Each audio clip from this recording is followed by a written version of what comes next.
Figuring out the right keywords to use for your Amazon listing optimization efforts is crucial to whether you're going to be successful or not. And so many Amazon sellers are doing this wrong. If you feel like you might be missing out on opportunities to rank, index, and convert better, then let's go ahead and dive in. Hello, my name is Emma Shermer-Tamir. I'm the CEO and co-founder of Marketing by Emma, and we've worked with thousands of different listings, over 1,500 brands from all over the world, figuring out what they need to do to be successful on Amazon through listing optimization. So we know a thing or two about what works when it comes to Amazon SEO. And one of the most important parts of your Amazon SEO is choosing the right keywords. Choosing the right keywords might seem simple on the outside, but in fact, there's a lot of strategy involved to make sure that you are targeting the right words that are going to help elevate your product to the top of the ranks, position it properly, and get in front of eager customers to drive clicks, drive traffic, and of course, drive sales. So there are four there are four main steps for you to follow to elevate your product research, your keyword research, and establish a solid SEO strategy that you can then build on top of in order to really take your Amazon listing optimization to new heights. In fact, your SEO really does form the foundation of what a successful Amazon listing is. And of course, the first step with that is having the right tool. So there are a few different tools that can be really helpful in aggregating a bunch of different keyword data, which we're then going to use in a later step to make sure that we are parsing through that and finding those high opportunity keywords. However, that all starts with the right tool. The tools that we use are Helium 10, Data Dive, and then Brand Analytics is also a great tool that connects directly into your, the whole Seller Central. So if you are brand registered, then that is a privilege that you have, that you can access, and that you can use to enrich in your keyword research efforts. So those are some really great tools. Of course, if I didn't list one of the tools that you are using, then feel free to add that to the list. There's plenty out there. We've used also ZonGuru in the past and have had some pretty positive experiences with that as well. But those that I listed are the ones that we are currently using in our business to help clients be successful. So you need the right tools to do the job.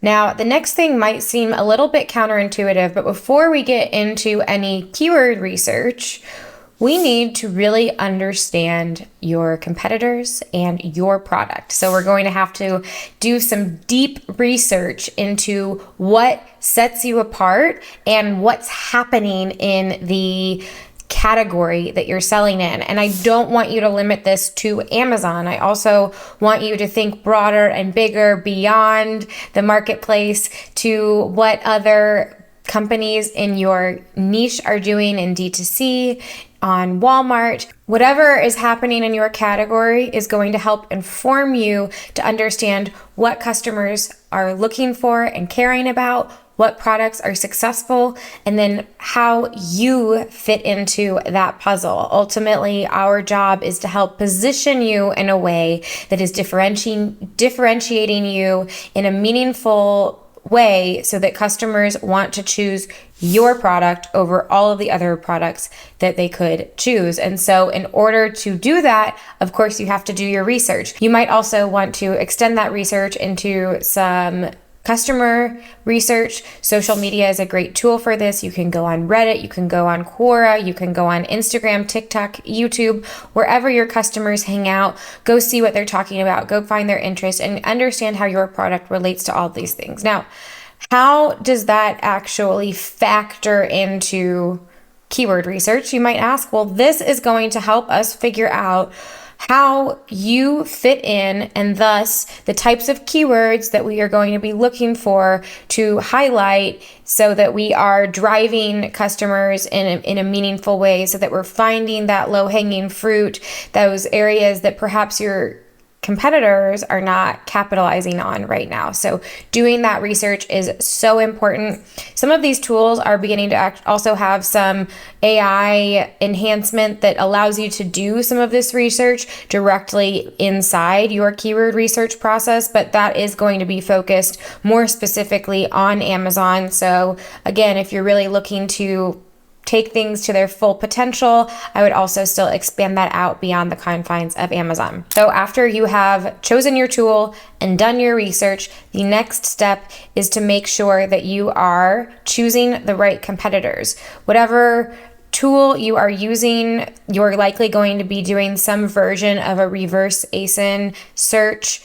That ASIN stands for is the unique identifier that Amazon uses for each individual product, in case you're not familiar with that. But a reverse ASIN search is the way that these tools are seeing what keywords each of these listings are indexing and ranking for, to pull up a list of words that may or may not be relevant to your product. So we need to choose good competitors in order to get good data. So we are wanting to find highly relevant competitors. We're going to want to find competitors that we see ourselves going up against. Now, you don't have to choose all of the competitors exactly the same. And sometimes this gets a little bit more complicated when it comes to more complex products. For example, skincare, perhaps you have a unique formula that includes some star ingredients. And so you're wanting to run some keyword research on each of those star ingredients, as well as the more kind of broad category serum or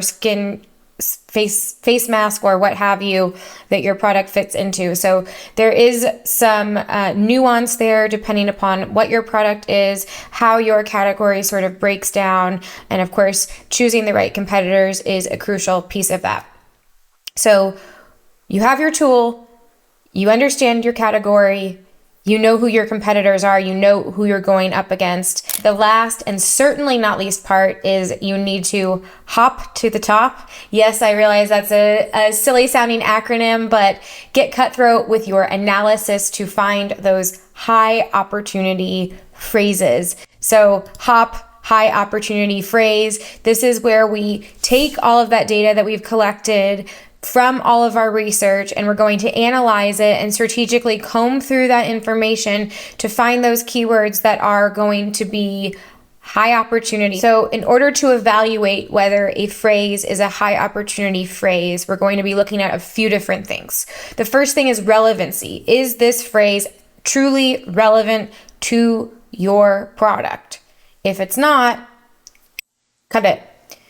2, is this something that has high buying intent, or is this maybe a more general category keyword that would be more associated with window shopping or just sort of doing some research and familiarizing? For example, if we're going back to the concept of skincare and you are selling a face cream specifically designed for people in their 30s who are trying to combat some early stages of aging, then you're not just going to want to necessarily try to target a keyword like face cream, because that's going to include face creams for every particular type of reason that someone might want a moisturizer like that. And so you're going to have a lot of trouble really standing out and connecting directly with the customers who are looking for your product. So that buying intent is critical. High opportunity in terms of something that's not too competitive. So if there are keywords and they have high search volume, but they also have a lot of competitors, there's going to be quite a bit of overlap here when it comes to the high buying intent versus the more category or general keywords.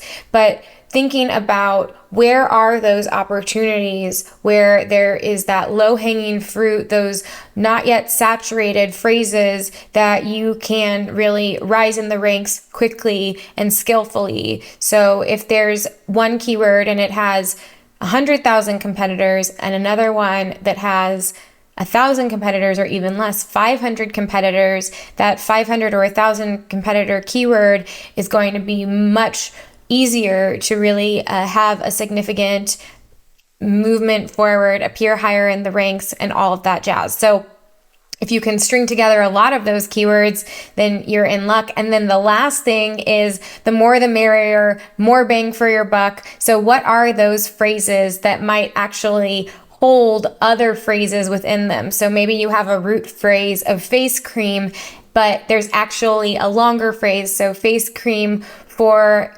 anti-aging, millennial face cream for anti-aging, for example. I don't know if that's a real keyword or not, but it doesn't really matter. The point being that you're able to get in potentially a few different keywords while only having to use one phrase in your copy. So in this way, you're able to be far more efficient with your keywords. You're able to be far more targeted, and you're able to cover a lot more ground. So you're not necessarily excluding some of those things that we talked about earlier, those broader terms, those more category, general, less buying intent, overly saturated terms. It's just that we're not putting all of our focus on those. We're still going to check them off, but we're really going to be going after those keywords that are highly relevant, that have high buying intent, that are not overly saturated, that are not yet super competitive, and that ideally are incorporating a few keywords within each of those things. So if you're able to do that, then you're going to have a really solid list of keywords that you can then use to build out your title, your bullets, your A+ content, all image text, and all of the other fields in which you can insert keywords into your copy and into the back end to make sure that you're laying really strong SEO foundations in order to be able to succeed on Amazon. Now, one final parting thought for you is when you are thinking about keywords, it is very, very tempting to just sort by the highest volume and call it a day.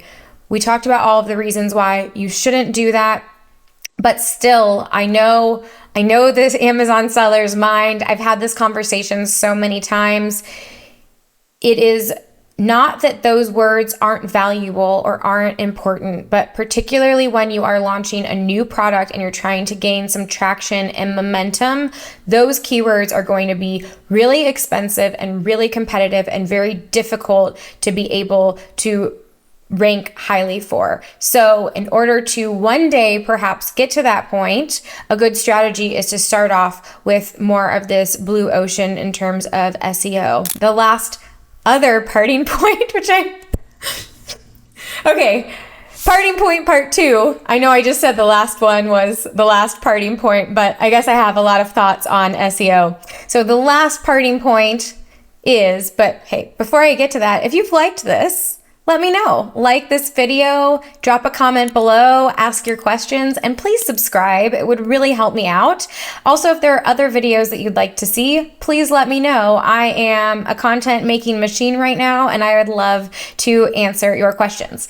And now for the final keyword thoughts of the day. The more is not always better. So you have your list of keywords and now it's time to actually optimize your listing. I implore you to resist the urge to just stuff keywords into every single nook and cranny. Now, back end, have at it. Stuff away. That's what it's meant for. But when it comes to anything that's going to be customer facing, always make sure that you're prioritizing readability and conversion focused copy above all else. Not to exclude keywords, but just don't let those keywords get in the way. So those are my final thoughts. I hope you found this helpful. Please let me know what you like to see next. Thank you so much for watching. Oh, and if you'd like to get a free analysis of your listing to figure out if you are doing what you need to do to convert at your full potential, please fill out the form linked down below at our website, marketingbyemma.com/free analysis. We would be happy to take a look and provide you with some free actionable feedback. Again, thank you so much, and I'll see you next time. Bye.